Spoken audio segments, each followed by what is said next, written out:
2025년 마지막 주일인데요. 시간이 참 빠르죠. 지난 한 해 동안 어떤 시간들을 보내셨습니까? 어떤 분에게는 감사할 제목이 굉장히 넘치는 그런 한 해였을 수 있고요. 또 어떤 분에게는 정말 최선을 다해서 열심히 살았지만 무언가 좀 남겨진 것이 없는 것처럼 느껴지는 분들도 계실 수 있을 것 같아요. 그래서 무언가 이렇게 연말이 다가오면 이렇게 기쁨도 좀 있고 새로운 한 해에 대한 소망도 좀 넘쳐나고 그래야 되는데 무언가 특별할 것도 없고 그냥 허전하고 좀 적적한 마음이 드는 분들도 계실 수 있을 것 같습니다. 오랫동안 기도해온 어떤 제목들이 응답 없이 그대로인 분들도 계실 수 있고 어떤 가정의 문제 또 자녀의 문제 건강의 문제, 재정적인 문제들, 또 여러 관계의 문제가 전혀 나아지지 않는 상황 속에서 하나님 도대체 언제까지 이런 상황들이 계속되는 것입니까? 라는 질문 속에서 기나긴 기다림의 시간을 여전히 견디고 있는 가운데 이 자리에 와서 앉아 계신 분들도 계실 수 있습니다. 그런데 여러분 어떤 기다림이라는 것이요, 좀 길어지다 보면 기다리는 사람의 마음이나 이 자세가 계속해서 변하죠. 처음에는 당황스럽습니다. 이 기다림이 좀 금방 끝나질 않네. 그러다가 조급한 마음이 들죠. 이러다가 끝내 안 이루어지면 어떡하지? 그리고 나서 조금 화가 나기도 하고 우리가 어떤 하나님께 좀 서운한 상태, 우리의 마음이 좀 상하는 상태까지 가다가 이것이 너무 길어지다 보면 나중에는 정말 어떠한 기대도 없이 소망도 없이 마음이 촥 가라앉아 있는 그런 상태에 이를 수도 있는 것이 연약한 우리들의 모습이다라는 것이죠. 오늘 본문에 등장하는 이 아브라함이라는 사람은 굉장히 기나긴 이 하나님의 약속을 향한 여정 속에 기다림 속에 있었습니다. 그는 하나님의 부르심을 따라서 걸어간 사람이었죠. 자신에게 익숙했던 곳이었던 이 자신의 고향, 아버지 그리고 친척의 집을 떠나서 믿음의 걸음을 걷기 시작했습니다. 그때 하나님께서 아브라함을 찾아오셔서 약속을 주시죠. 뭐라고 하셨습니까? 창세기 12장 2절 말씀에 내가 너로 큰 민족을 이루고 내게 복을 주어 내 이름을 창대하게 하리니 너는 복이 될지라 말씀하셨죠. 근데 그 약속이 빠르게 이루어집니까? 더디게 이루어집니까? 더디게 이루어져요. 큰 민족을 이룰 거야. 너를 통해서 굉장히 큰 민족을 이룰 거다라는 약속이 주어졌는데 큰 민족은 고사하고 우리 집 하나도 이렇게 세우기가 너무나 어려운 것이죠. 여러분 참 때로는 우리가 이 믿음을 붙잡고 살아간다는 것이 어려운 이유가 뭐냐면 주님께서 우리에게 허락하시는 어떠한 꿈들 그런 영적인 이야기들은 굉장히 우리를 벅차게 만들죠. 뭐 거대한 이야기, 하나님의 선교에 우리를 불러서 동참시키시고 다음 세대를 세우고 이런 일들에 우리가 마음이 뛰지만 사실 그런 꿈과는 조금 괴리가 있는 우리의 삶의 현실들을 마주할 때가 있다는 것이죠. 저도 참 그럴 때가 많은 것 같아요. 뭐랄까 이렇게 다음 세대를 섬기라는 하나님의 비전을 붙잡고 열심히 섬기고 있죠. 교회도 섬기고 아이들을 만나고 하는 일들이 있지만 현실은 어떻습니까? 우리 집에 있는 아들 둘조차도 제대로 키울 수 있는 사람인가 나는? 이런 것들에 막 괴로워한다라는 거예요. 예배 시간에 막 드러눕고 이러면 머리가 아픕니다. 네. 그런 모습들 속에서 이 괴리가 계속해서 이렇게 생겨나다 보면 때로 우리는 굉장히 자신 없어지고 이 하나님의 말씀이라는 것은 그저 주일에 와서 우리가 뭐 예배 시간에 듣는 어떤 추상적인 그런 것 이외에 우리의 삶의 실제적인 능력으로 다가오고 그 약속이 우리의 것으로 받아들여지는 일들이 조금 어색해지거나 좀 민망해질 때가 있다라는 것이죠. 기다림의 과정 속에서 이 아브라함은 지쳐갔습니다. 그리고 조급한 마음이 들었던 나머지 여러 가지 실수들을 하기도 하죠. 하나님께서 주기로 약속하셨던 아들이 아니라 아내 사레의 여종이었던 하갈과 동침하여서 이스마엘이라고 하는 다른 아들을 낳습니다. 그리고 아브라함의 이 나이는 그 엎치락 뒤치락 하다가 99살이 돼요. 99세가 됩니다. 그리고 이제는 정말 희망이 보이지 않는다고 여겼던 그때에 하나님께서 다시 찾아오셔서 말씀하시는 것인데요. 창세기 17장 15절 16절 말씀에 하나님이 또 아브라함에게 이르시되 내 아내 사레는 이름을 사레라 하지 말고 사라라 하라. 내가 그에게 복을 주어 그가 내게 아들을 낳아주게 하며 내가 그에게 복을 주어 그를 여러 민족의 어머니가 되게 하리니 민족의 여러 왕이 그에게서 나리라 말씀하셨어요. 여러분이 아브람이라고 한다면 어떤 마음이 드실 것 같으십니까? 와, 우리 아내에게 그런 대단한 일이 일어나다니, 와, 너무 좋다. 역시 기다린 보람이 있었구나 하는 이 설렘과 소망이 샘솟을 것 같으세요? 저는 생각해 봤는데 너무 서운할 것 같더라고요, 하나님께. 아니, 아들을 주실 거면 그냥 좀 주시면 좋지 않습니까? 좀 그냥 주시지 왜 이렇게 사람 애간장을 태우시나. 희망 고문하시는 것도 아니고 기다리고 기다리다가 실수하고 이제 내 삶은 이 실패로 점철되었는데 갑자기 찾아오셔서 너희 아내를 내가 이러한 꿈 가운데 세울 거고 민족을 이룰 거야라는 말씀을 하시는 게 우리의 삶에 어떠한 무게로 다가올까 생각해 봤어요. 근데 아브라함은요, 약간 저의 이 믿음 없는 서운한 상태보다 조금 더 갔던 것 같아요. 그래서 어떻게 하냐면 그 말을 듣고 웃어버립니다. 네, 웃었다라고 되어 있어요. 여러분 분명 이렇게 사람들 만나실 때 분명히 이 사람 굉장히 힘들어서 웃을 수 없는 상황인데 웃는 사람들 있잖아요. 조심하시기 바랍니다. 위험한 상태일 수 있어요. 그래서 막 웃어버리는 거죠, 그냥. 17절 말씀에 보니까 아브라함이 엎드려 웃으며 마음속으로 이르되 100세 된 사람이 어찌 자식을 낳을까? 사라는 90세니 어찌 출산하리오? 이제는 기다림의 끝에서 어떠한 기대와 소망도 할 수 없는 상태가 되어서 그저 웃음만 나오는 상태가 됐다라는 겁니다. 하나님, 이제 아들 안 주셔도 되고요. 지금 있는 이스마엘이나 하나님 앞에 잘 살아갔으면 좋겠습니다. 그게 제 신세에 어울립니다. 맞습니다. 저한테 어떤 그런 대단한 약속 안 주셔도 돼요. 민족까지는 필요 없어요. 이제 저 좀 그냥 내버려 두세요 라고 말하고 싶었을지 모르지만 우리 하나님께서 굉장히 끈질기게 그 사람의 인생을 찾아가시는 것이죠. 그리고 17장 19절에 보니까 다시 말씀하시는 거예요. 하나님이 이르시되 아니라 내 아내 사라가 내게 아들을 낳으리니 너는 그 이름을 이삭이라 하라. 내가 그와 내 언약을 세우리니 그의 후손에게 영원한 언약이 되리라 말씀하셨어요. 끝까지 어떻게 하시겠다는 거예요? 아들 주시겠다는 겁니다. 이름까지 지어주셨네요. 이삭이라는 이름을 지어주셨어요. 그런데 이제 다음 장인 18장에 보니까 아브라함의 아내인 사라도 어떻게 하냐면요, 웃어요. 같이 웃습니다. 하나님이 아브라함의 장막에 다시 찾아오시는데 이런 대화들이 막 오고 가는 겁니다. 18장 9절부터 살펴보면 그들이 아브라함에게 이르되 내 아내 사라가 어디 있느냐 대답하되 장막에 있나이다. 그가 이르시되 내년 이맘때 내가 반드시 내게로 돌아오리니 내 아내 사라에게 아들이 있으리라 하시니 사라가 그 뒤 장막 문에서 들었더라. 아브라함과 사라는 나이가 많아 늙었고 사라에게는 여성의 생리가 끊어졌는지라. 사라가 속으로 웃고 이르되 내가 노쇠하였고 내 주인도 늙었으니 내게 무슨 즐거움이 있으리요. 여호와께서 아브라함에게 이르시되 사라가 왜 웃으며 이르기를 내가 늙었거늘 어떻게 아들을 낳으리오 하느냐.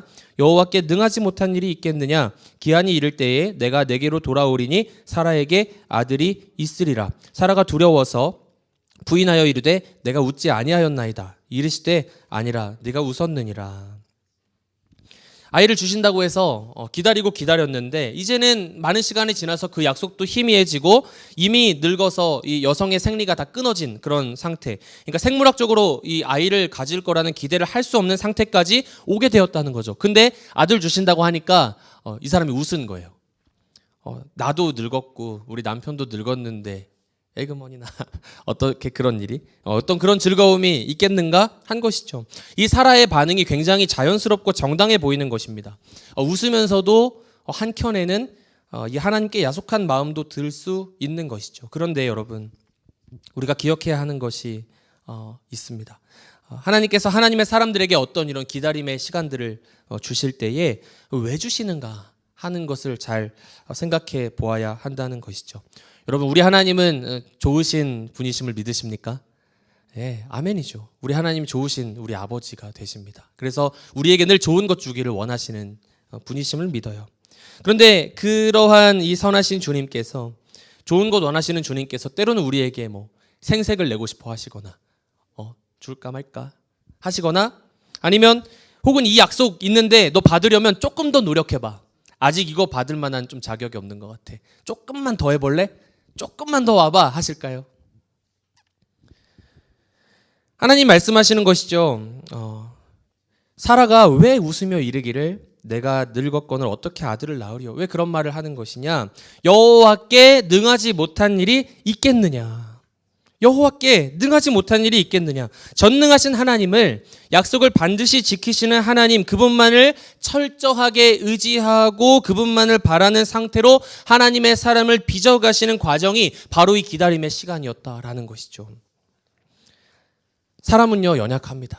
이 기다림의 시간을 통과하지 않고 주어지는 많은 약속의 결과들, 응답들에 대해서요, 우리가 생각보다 이 하나님께서 행하신 일이다라는 그런 마음들을 유지할 수 있을 것 같지만 우리는 그런 존재가 아니다라는 것이죠. 기다림을 통해서 이 소망이 끊어진 것 같은 이 시간들을 통해서 온전히 이것은 전능하신 하나님께서 일하지 않으시고는 행해질 수 없는 일, 주님만이 하실 수 있는 일이라는 그런 확신 속에 우리가 이 약속을 마주하게 된다라는 것이죠. 아브라함과 사라의 웃음, 그것은 이 소망 없어 보이는 상황에서 내뱉은 허탈한 웃음이었을지 모르겠지만 우리 선하신 주님께서는 그것을 주님의 때에 진정한 기쁨의 웃음으로 바꾸어 주시는 분이심을 믿는 은혜가 저와 여러분에게 있기를 축복합니다. 마침내 그리고 그 약속이 그들의 삶에 실제로 이루어진 것이죠. 아들을 낳게 된 겁니다.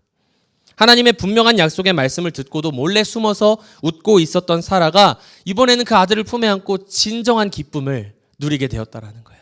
밝게 웃으면서 하나님을 찬송하는 내용이 6절에 쓰여 있는데, 사라가 이르되 하나님이 나를 웃게 하시니 듣는 자가 다 나와 함께 웃으리로다. 그렇게 고백합니다. 여러분은 어떠세요?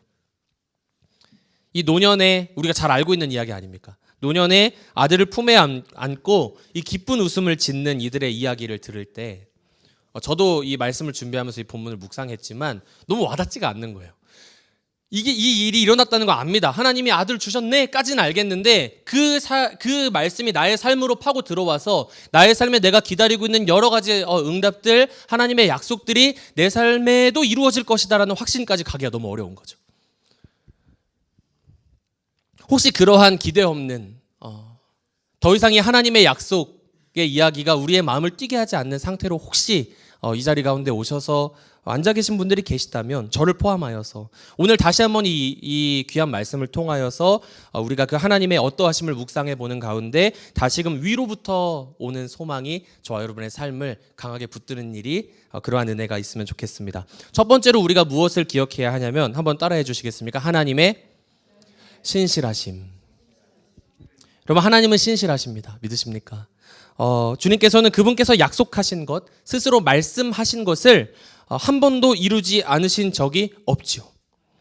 우리 주님은 말씀하신 즉 이루시는 분이십니다. 오늘 본문 1, 2절에 보면 하나님이 말씀하셨다라는 내용에 대해서 3번이나 등장을 해요. 성경을 보시면 여호와께서 말씀하신 대로 사라를 돌보셨습니다. 그리고 여호와께서 말씀하신 대로 사라에게 행하셨고, 그래서 사라가 임신을 했고요. 하나님이 말씀하신 시기가 되어서 노년의 아브라함에게 아들을 낳으니 라고 되어 있습니다. 우리 하나님은 말씀하신 것을 이루시죠. 신명기 7장 9절 말씀에 그런즉 너는 알라 오직 내 하나님 여호와는 하나님이시요 신실하신 하나님이시라. 그를 사랑하고 그의 계명을 지키는 자에게는 천대까지 그의 언약을 이행하시며 인애를 베푸시되. 그 신실하신 하나님께서 저와 여러분에게 주신 약속 중에서 정말 흔들리지 않는 우리 삶에 여전히 유효한 약속이 있으니 그것은 바로 구원에 대한 약속일 것입니다. 아담이 범죄한 이후에 주님께서는 이 인류를 죄악 가운데 내버려 두지 않으시고 구원하시고자 하는 계획을 세우시죠. 그리고 여러 약속들을 주시는데 창세기 3장 15절에 이런 말씀이 있습니다. 이 뱀에게 하신 말씀이에요. 내가 너로 여자와 원수가 되게 하고 내 후손도 여자의 후손과 원수가 되게 하리니 여자의 후손은 내 머리를 상하게 할 것이요 너는 그의 발꿈치를 상하게 할 것이니라 하시고. 그러니까 첫 번째 인류가 범죄하고 난 이후에 주님께서 그들을 구원하실 것이라는 약속을 주셨다라는 것이죠. 이것을 최초의 복음 약속인 원복음이라고도 부르는데 그 이후로 하나님의 언약 백성을 세우시겠다고 하는 오늘 우리가 살펴본 이 아브라함에게 주어진 약속으로 그것이 이어집니다. 하나님께서 이 하나님을 섬기는 언약 백성들을 만들어 가시기 위해서 아브라함이라는 한 사람을 부르시고 그에게 이 약속을 주신 것이죠. 내가 너로 큰 민족을 이루고 하나님 섬기는 백성들을 만들 거야 라는 약속들로 이어지고요. 그리고 나서 이 성경을 쭉 살펴보시면 그 약속들이 계속해서 역사를 통해서 이어집니다.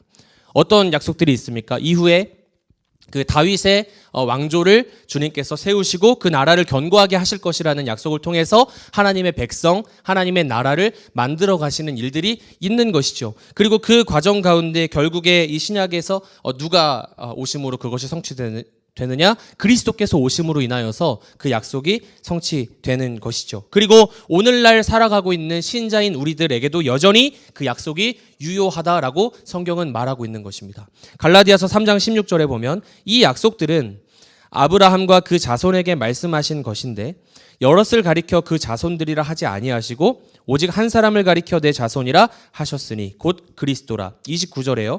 너희가 그리스도의 것이면 곧 아브라함의 자손이요 약속대로 유업을 이을 자니라. 아멘. 우리에게 그 놀라운 이 언약이 주어졌다라는 것입니다.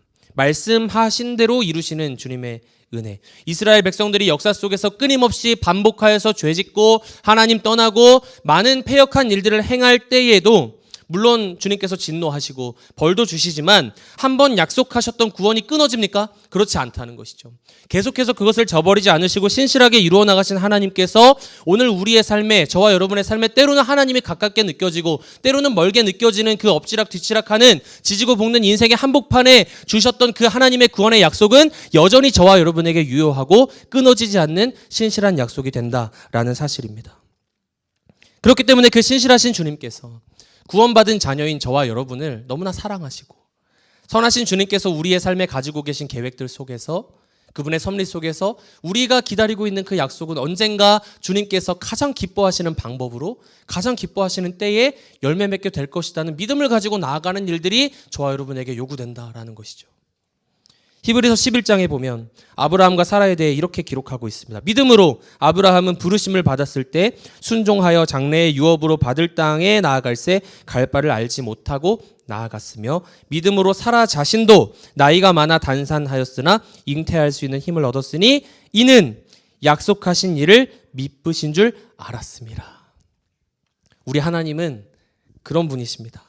갈 바를 알지 못하고 막막하고 두려웠던 인생, 아버지의 집을 떠나서 약속 하나 붙들고 나아갔는데 큰 민족은커녕 내 아들 하나도 없는 그러한 삶의 막막한 기다림 속에서 힘을 얻을 수 있었던 이유는 그들의 믿음이 대단해서도 아니요 그 자신의 어떠함이 아니라 약속하신 분이 미쁘시다라는 사실 한 가지를 붙잡고 나아갔다라는 것이죠. 오늘 저와 여러분에게도 어려운 삶의 이야기들 속에서 그 미쁘신 하나님께서 우리에게 내어주시는 피할 길과 도우시는 손길을 의지하여 믿음의 길을 걸어가는 은혜가 있기를 소원합니다. 두 번째는 한 번 더 따라해 주시겠습니까? 하나님의 놀라우심입니다. 하나님께서는 우리 사람의 기대와 생각을 뛰어넘어서 역사하시는 분이시죠. 그래서 우리는 하나님께서 행하시는 놀라운 일로 말미암아서 감사할 수 있습니다. 오늘 본문 7절에 보면 사라가 이렇게 고백합니다. 또 이르되 사라가 자식들을 젖먹이겠다고 누가 아브라함에게 말하였으리요. 이 말은 무슨 뜻입니까? 어떤 사람도 와서 사라가 자식을 낳아서 그 젖을 먹이게 될 겁니다라고 아브라함에게 이렇게 자신 있게 말할 수 있는 사람이 있다는 거예요, 없다는 거예요? 없다는 것이죠. 그렇게 잘못했다가 안 이루어지면 어떡해요? 말했는데, 그렇죠? 그래서 우리도 우리 또 공동체 안에서 또 어떤 사람들의 일들을 대할 때 고통과 어려움의 소식들을 전해 듣죠. 이 사람이 너무 힘든 상황 가운데 있구나. 지금 너무 어려움 가운데 있구나라는 생각이 들어도 누구누구 집사님, 형제님, 자매님 기도하겠습니다라는 것에서 조금 더 나아가서 하나님이 반드시 당신의 삶에 응답하실 것이고 당신을 고쳐주실 것이고 회복시키실 것입니다라고 말하는 것이 망설여지는 이유가 여기에 있는 것이죠. 괜히 말했다가 안 그래도 힘든 사람 더 힘들게 하면 어떡하나. 안 이루어지면 어떡하나. 앞날을 알 수 없는 존재인 우리들은 거기서 멈춘다라는 것입니다. 그런데 그것을 확실하게 말씀하시고 또 이루실 수 있는 유일한 분이 계시다라는 것이죠. 그분이 바로 우리 하나님이시다라는 것입니다. 하나님은 확실하게 말씀하실 수 있습니다. 너의 아내 사라에게 아들이 있으리라. 그리고 어떻게 됐습니까? 사라가 자식들을 젖먹이겠다고 누가 아브라함에게 말하였으리오마는 아브라함의 노경에 내가 아들을 낳았도다 하니라. 하나님께서는 인간의 기대와 생각을 뛰어넘어서 역사하십니다. 할머니인 사라가 어떻게 아이를 낳아서 젖을 먹이는 일들이 있겠는가? 우리는 그러한 우리의 시선과 우리가 가지고 있는 이 생각과 기준들로 그 일들을 바라보죠. 도무지 불가능해 보이는 상황, 어떠한 희망을 함부로 얘기할 수 없는, 앞날을 알 수 없는 것이 우리들의 인생이지만 그것을 뛰어넘어서 한 사람의 인생에 전혀 꿈꿀 수 없었던 위대하고 놀라운 일들을 행하시는 분이 우리 주님이시다라는 사실을 기억해내는 일들이 필요하다는 것이죠. 지선아 사랑해라는 책을 읽어보신 분이 계십니까? 그 책의 저자이신 이지선 교수님을 아시는 분들도 많으실 것 같아요. 제가 한국에서 군대에 있을 때 군대 교회에 그 자매님이 오셔서 그 간증을 직접 들은 적이 있는데 이제 얼마나 많이 울었는지 몰라요. 이지선 씨에게 어떤 일이 있었냐 하면 그분께서 이제 20대 초반에 풋풋한 이 여대생이었던 시절 늦은 밤에 친오빠와 함께 차로 귀가를 하는데 이제 음주운전을 한 차가 신호대기 하고 있는 그 차를 이제 들이받는 일들이 있었습니다. 그래서 7중 추돌 사고가 일어나고 그 자매님이 이제 오빠와 함께 타고 있던 차가 폭발해서 불이 나게 돼요. 그래서 온몸의 절반 가까운 이 심한 화상을 입게 되고 7개월 동안 입원을 하고 30번이 넘는 대수술 끝에 겨우 이렇게 목숨만 유지한 그런 상태로 생존하게 되셨다는 것이죠. 제가 누군가가 겪은 큰 절망을 이렇게 사람들 앞에서 얘기하는 것을 좋아하진 않습니다만 제가 어떻게 함부로 표현할 수 있겠어요. 그런데 의사들도 그녀가 생존하지 못할 것이라 말했습니다. 좀 어려울 것 같습니다 라고 말했고 생존을 하더라도 거의 일상생활이 불가능할 것입니다 라고 이야기했대요. 기적적으로 피부 이식 수술을 5번이나 받게 되고 집에 돌아오게 됐는데 그때부터 이제 진짜 고통이 시작된 것이죠. 이 이식받은 피부가 너무 간지럽고 견딜 수가 없는 거예요. 온몸이 아파서. 그때 이지선 씨가 너무 괴로우니까 사고 현장에서 이 자신을 구해줬던 오빠에게 이렇게 이야기했다고 합니다. 오빠, 나 좀 죽여주라.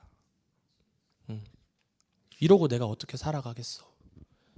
그 말을 듣는 이 오빠가 나중에 그때 들었던 마음에 대해 이렇게 회고하는 내용이 있는데 그때 이런 마음이 들었대요. 그 순간 오빠는 내가 너를 구한 게 실수라는 생각이 들었다. 새까맣게 타버린 너를 데리고 병원으로 향해 가면서 응급실에 누워 있으면서 계속 기도했어. 지선이 너무나 예쁘고 착하게 살았던 모습 그대로 하나님이 데려가 주시라고. 마음 아픈 이야기죠. 오죽했으면, 오죽 그것을 보는 게 고통스러웠으면 우리 동생 그냥 하나님 데려가시는 게 낫겠다라고 생각을 했겠습니까? 사람의 기대는요 여기서 멈추는 거예요. 사라에게 그랬던 것처럼 말입니다. 저 사람은 앞으로 더 이상 정상적인 삶을 살아가기는 어려울 거야. 오히려 고통스럽게 살아가도록 두는 일이 더 이 사람을 괴롭게 하는 일일 수도 있어. 많은 사람들이 그렇게 생각했지 않았겠습니까? 의사들도 소망이 없다고 말했어요. 그런데 우리 하나님께서 이 자매님의 삶을 돌보기 시작하신 것입니다. 그녀의 삶을 돌보시고 그 고통의 자리 가운데 함께 하시고 1년 뒤에 1년이 지났어요. 살아냈죠. 그녀의 입술을 통해서 이런 고백을 하게 하신 거예요. 사고 후 1년 뒤에 이 이지선 교수님께서 처음으로 쓰셨던 글을 제가 읽어드리겠습니다. 모든 걸 잃은 것 같지만 아무것도 할 수 없게 되어버렸지만 가고 싶은 교회도 성가대도 학교도 맘대로 갈 수 없지만 그렇게 모든 걸 잃은 것 같지만 약함 가운데 상처투성이 몸 가운데 짧아진 손가락에도 하나님은 생명을 주시고 소망을 주시며 날마다 하나님을 향해 손들고 찬양하고 싶은 마음을 주십니다. 내가 기도했던 모습은 아니지만 하나님은 삶을 누리게 하시며 큰 일보다는 의미 있는 일을 하게 하실 것을 믿습니다. 며칠 전부터 산책을 시작했어요. 병원 로비에서 뛰기도 하고 엄마를 휠체어에 태워 밀기도 하고 거의 한 달 만에 밖으로 나갔어요. 병원 나무에 걸린 크고 아름다운 크리스마스 트리 장식도 보았고요. 흰 눈이 펑펑 내리는 것도 봤어요. 오 하나님 감사합니다. 오 하나님 감사합니다. 여러분이 감사하다는 고백이 믿어지십니까? 사람의 기대로는 상상도 할 수 없는 일이죠.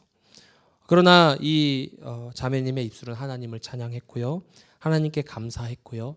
그 뒤로도 어려운 시간들이 있었겠지만 이후에 이제 UCLA에서 사회복지학 박사 과정을 마치시고 그 이후에 이제 한국의 한동대학교에서 긴 시간 또 교수로 재직하시고 제가 최근에 또 궁금해서 찾아보니까 지금은 또 이화여대에서 또 재직 중이시더라고요. 다음 세대를 가르치고 세상의 소망을 보여주면서 살아가는 그 누구도 상상하지 못했던 빛나고 아름다운 인생을 살아가더라라는 것입니다. 사랑하는 성도 여러분, 우리 하나님은 우리가 기대할 수 없는 전혀 소망이 없다 여겨지는 상황 속에서도 우리의 생각과 기대와 상상을 뛰어넘는 방식으로 모래할 수보다 많은 그분의 방법으로 역사하심을 믿으시는 은혜가 있기를 축복합니다. 세 번째는 뭐냐면요. 마지막으로 한번 따라해 주시겠습니까? 하나님의 웃게 하심. 네, 저는 이 마지막이 참 좋습니다. 오늘 설교의 제목으로 채택하기도 했는데요. 창세기 21장 6절 말씀입니다. 사라가 이르되 하나님이 나를 웃게 하시니 듣는 자가 다 나와 함께 웃으리로다. 아멘. 사랑하는 여러분, 우리 하나님은 우리를 웃게 하시는 분이시다라는 거예요.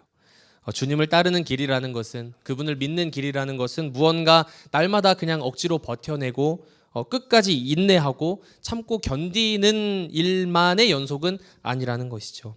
하나님은 저 여러분이 기쁘기를 원하신대요. 그런데 어떻게 기쁘기를 원하시냐면 세상이 주는 잠깐의 즐거움과 기쁨이 아닌 하나님 안에서 누리는 이 세상에 어떤 것도 빼앗을 수 없는 가장 깊고 가장 참된 기쁨을 주기를 원하신다라는 것이죠. 우리에게 기독교 희락주의로 알려져 있는 존 파이퍼 목사님은 이렇게 말합니다. 우리가 하나님 안에서 가장 큰 만족 그리고 그분으로 인한 기쁨을 누리는 것이 곧 하나님께 영광을 돌리는 길이다라고 강조합니다. 우리가 주님 안에서 기쁨을 누리고 그분으로 말미암아 만족하고 즐거워할 때 그 우리를 지으신 주님께서 그 모습으로 말미암아 기뻐하시고 영광 받으신다라는 거예요. 그리고 그 기쁨을 우리에게 우리는 알 수 없고 얻을 수도 없었던 그 기쁨을 가르쳐 주시고 우리에게 허락하시기 위해서 어떤 일을 행하신 것입니까? 주님이 누구를 보내주신 거예요? 그 아들 예수 그리스도를 저와 여러분에게 보내주셨다는 사실이죠. 포도주가 떨어져 버린 잔치집과도 같이 예상하지 못했던 여러 인생의 역경과 어려움, 고난과 당황스러운 나날들 속에서 우리를 그냥 내버려 두지 않으시고 정말 이 물과 같은 인생 아닙니까? 그냥 어떠한 것도 기대할 수 없는, 스스로 깨끗하게 할 수도 없고 그저 우리 삶에 주어진 문제들 어디서부터 왔는지도 모르는 이 삶의 이 괴로움 속에서 날마다 신음하다가 영원한 사망에 버려질 수밖에 없는 물과 같은 인생인 우리에게 찾아오셔서 그 물이 변하여 포도주가 된 것처럼 하늘의 놀라운 기쁨을 우리에게 허락하시기 위해 예수님께서 오셨다라는 사실이죠. 시편 30편은 이렇게 고백합니다. 주께서 나의 슬픔이 변하여 내게 춤이 되게 하시며 나의 베옷을 벗기고 기쁨으로 띄우셨나이다. 아멘. 사랑하는 성도 여러분, 오늘 2025년의 마지막 주일 예배를 함께 드리게 됐습니다. 한 해 동안 함께 울고 웃었던 시간들을 생각해 보았어요. 우리 성도님들의 삶에 대해 생각해 보았습니다. 어떤 분들은 정말 하나님이 우리를 이렇게 공동체로 인도해 주시고 또 이렇게 기쁨 가운데 우리 자녀들도 잘 자라게 하시고 얼마나 기쁩니까? 아까 전에 우리 자녀들 같이 찬양했는데 이런 열매들 주셔서 너무 감사해요. 고백하는 삶의 측면도 있지만요. 어떤 측면에는 참 하나님께서 그렇게 그분이 말씀하시진 않지만 저분의 삶에 좀 일해 주시면 좋을 텐데 그 약속을 좀 이루어 주시면 좋을 텐데 응답해 주시면 좋을 텐데 우리 모두가 같이 기도하지만 여전히 기다림 가운데 신음하고 또 때로는 흔들리는 우리들의 모습도 있습니다. 그래서 이 말씀을 전하는 일에 마음이 무거웠던 것 같아요. 하나님의 신실하심을 말하는 것, 우리의 삶에 하나님의 놀라우신 이야기를 기대하자고 초청하는 것, 하나님께서 이 슬픔이 변하여 기쁨이 되게 만드시는 우리 주님께서 영원한 하늘의 기쁨으로 우리를 채워주시고 우리를 만족시키실 것이라는 말씀을 전하는 일이 어려웠으나 이 진리의 말씀이 오늘 부족한 설교자의 생각과 입술 때문이 아닌 우리의 삶을 통과하는 말씀으로 우리 각 사람에게 주시는 그 약속을 반드시 이루시고 우리의 기대와 상황을 뛰어넘어 하나님이 가장 기뻐하시는 그때에 응답하시고 누가 이 사라에게 자식을 안고 젖먹인다고 말했겠느냐라는 것이 우리의 기대일지는 모르지만 결국에는 그 하나님의 신실하심으로 말미암아 그 놀라우신 하나님의 행하시는 일들로 말미암아 그 하나님께서 우리에게 주신 하늘의 기쁨으로 말미암아 우리가 함께 그 주님을 높이고 찬양하는 은혜의 행진이 우리 KCPC의 모든 걸음 가운데 넘쳐나는 그러한 소망 가운데 맞이하는 새로운 한 해가 되었으면 좋겠습니다. 그래서 우리가 함께 그렇게 손 붙잡고 때로는 그 눈물 닦고 같이 기뻐하고 위로하면서 우리 주인 되신 하나님을 더욱더 높이고 영광 올려드리는 일들이 저와 여러분의 인생 가운데 계속되기를 주님의 이름으로 축원합니다.